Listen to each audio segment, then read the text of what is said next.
ميسي حسام يقدم أسعار الدواجن اليوم الأربعاء 21 فبراير 2024 في مصر. عاجل الفراخ البيضة تفاجئ الجميع. السلام عليكم ورحمة الله وبركاته. أهلا وسهلا بكم أصدقاء المتابعين للقناة. لو لسه بتشوف القناة لأول مرة فضلا وليس أمرا اعمل لايك للفيديو واعمل اشتراك للقناة عشان يوصلك كل جديد، ولا تنسوا الصلاة على سيدنا محمد صلى الله عليه وسلم، واشتراككم في القناة شرف لنا. أما بالنسبة للأسعار في المزارع فهي كالتالي: سعر البط البلدي في المزرعة سجل 140 جنيه للكيلو. سعر البط الفرنساوي في المزرعة سجل 90 جنيه للكيلو.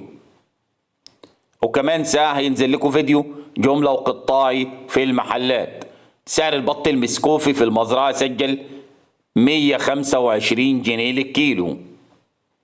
سعر البط المولار في المزرعة سجل 105 جنيه للكيلو. سعر الديك الرومي الأبيض في المزرعة سجل 120 جنيه للكيلو.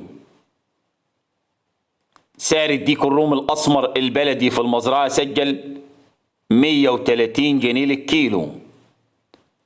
أسعار الفراخ البيضة في المزرعة سجلت أعلى سعر 94 جنيه وسعر التنفيذ 93 جنيه للكيلو. سعر الفراخ الساسو في المزرعة سجل أعلى سعر 110 وأقل سعر 109 جنيه للكيلو.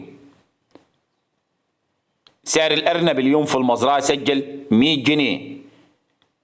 سعر الفراخ البلدي الحر في المزرعة سجل 115 جنيه. والسلام عليكم ورحمة الله وبركاته.